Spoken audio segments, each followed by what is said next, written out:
That means there cannot be any threat of prosecution to those countries as any evidence for the court case is unavailable. So they saw that they might be prosecuted in those countries and apparently dumped the data. In a statement released on Friday, the company said, following requests from the Irish, Danish, and Austrian data protection authorities, we can confirm that we have deleted payload data identified as coming in from those countries. They're also saying that they got rid of their Belgium, France, Italy, Spain, Germany, Switzerland, and Czech Republic information. Notice the United States isn't there, and if you read the headline yesterday, it was the CEO, Eric Schmidt, who we have in Invisible Empire, talking about a new world order, saying no harm, no foul, as if this is a basketball game. No, it's a data mining issue, and I'm going to close it with this. German prosecutors have requested access to one of the hard drives used in the data gathering, though Google has so far refused. See, they won't tell you what they're taking. Paul, what's your view on this, and why isn't this a huge story in the United States? It isn't a huge story because Google's reputation as a respecter of privacy, which of course is a misnomer, they worked with it was announced in 2008, more than 2 years ago, that Google was working with the CIA to gather intelligence inside the U.S. You know that Google was founded with the aid of CIA money. So of course Google is a mass depository of data about Americans and about anyone that uses it. And the government's going to use that data, and the government's working with Google to use that data. It's like Facebook. Again, it's just a mass government depository. Anyone who still has a Facebook profile that they keep any personal information whatsoever on is out of their mind. You had the instant messages come out last week from the founder and CEO of Facebook, Mark Zuckerberg, where he's talking to someone about people on Facebook, people using Facebook, and he said, quote, I have over 4,000 emails, pictures, addresses, SNS, and this is just after it started. And his friend responds, what, how did you manage that one? Zuckerberg, people just submitted it. I don't know why. They trust me. Dumb effers. So that's the CEO and founder of Facebook laughing about and swearing at people who submit their personal information, which he now has control of. And now we learn that, again, like Google, Facebook is openly working with the CIA with all this information about people's personal lives right at their fingertips.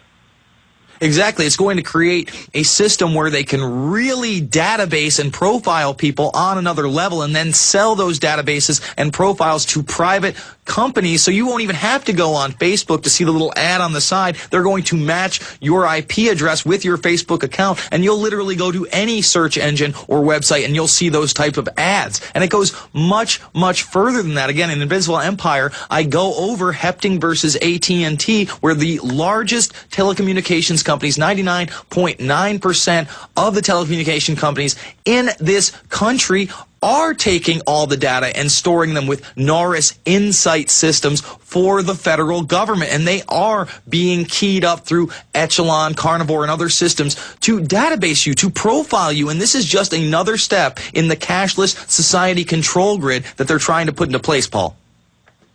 Well, exactly. And it's not just a privacy issue. It's a harassment issue, because as we're moving towards this Minority Report style world where advertising and promotional media becomes more and more invasive, you know, now they have magazines that play videos when you're opening and reading just a standard magazine.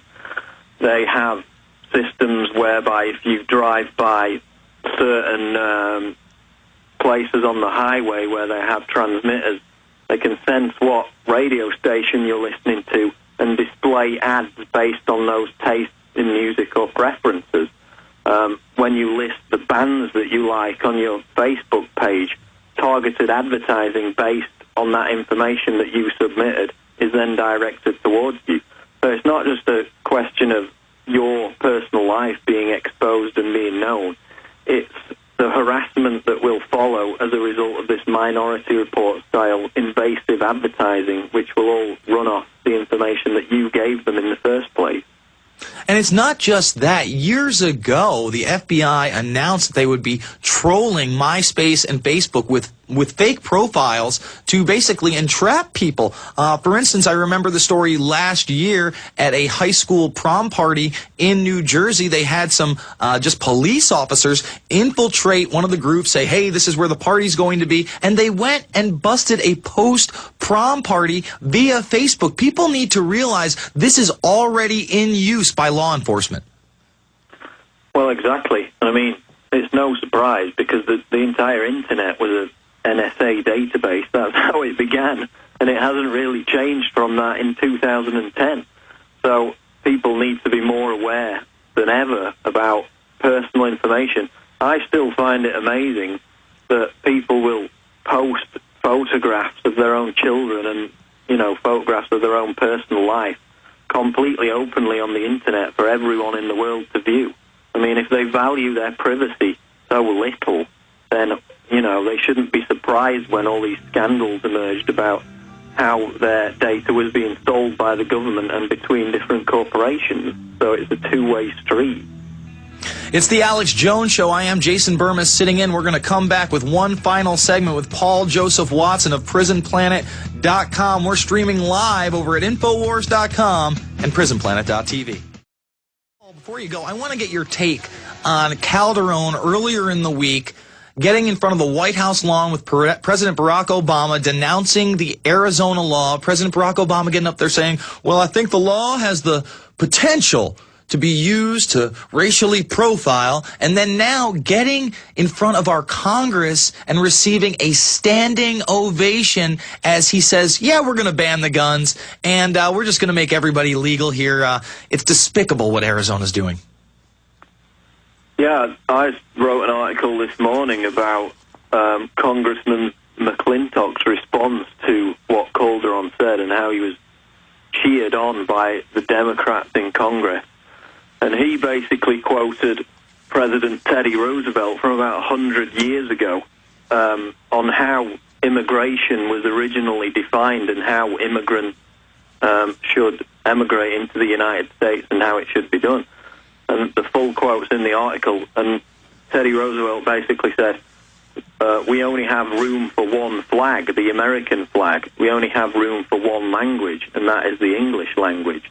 And yet, we were forced to witness a few days ago Michelle Obama, the First Lady, who visited a school in New Hampshire, dancing around with these children a Mexican flag inside a U.S. school, while the children told her about how their parents were illegal aliens.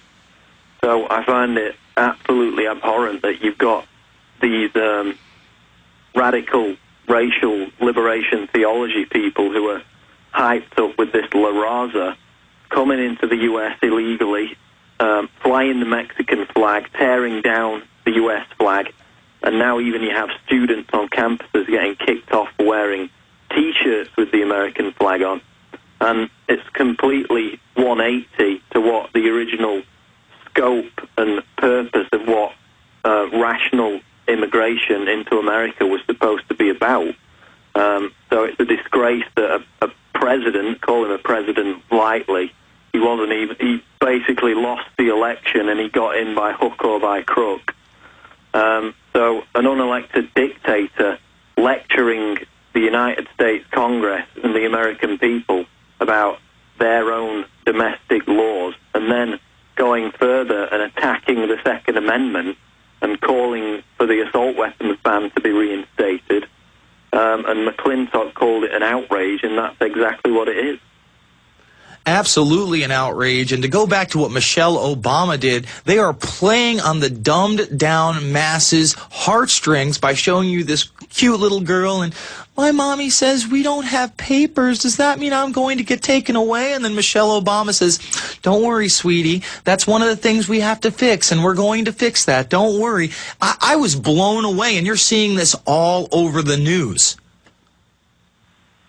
Yeah, but then look at what happens if you don't have papers in Mexico. You know, you get thrown in jail. I mean, just look at the picture at the top of my article today. People who visit Mexico say and we quoted another one who was a resident of Arizona in the article yesterday, that basically you can't travel for 20 minutes without getting stopped and searched by goons in military outfits with guns. So that's how Mexico treats visitors to Mexico, whereas, you know, you just walk straight across the border into the United States and you can get a welfare, you can get a job, you can get all these civil rights. And just for enforcing an immigration policy that's already on the books in Arizona, suddenly, you know, everybody's in outrage about it. And again, it's a contrived media spectacle. The key thing about it is, according to all the polls, and I linked to one in the article yesterday, the majority of Hispanics, African Americans and Asian Americans support enforcing the current immigration laws that are on the books.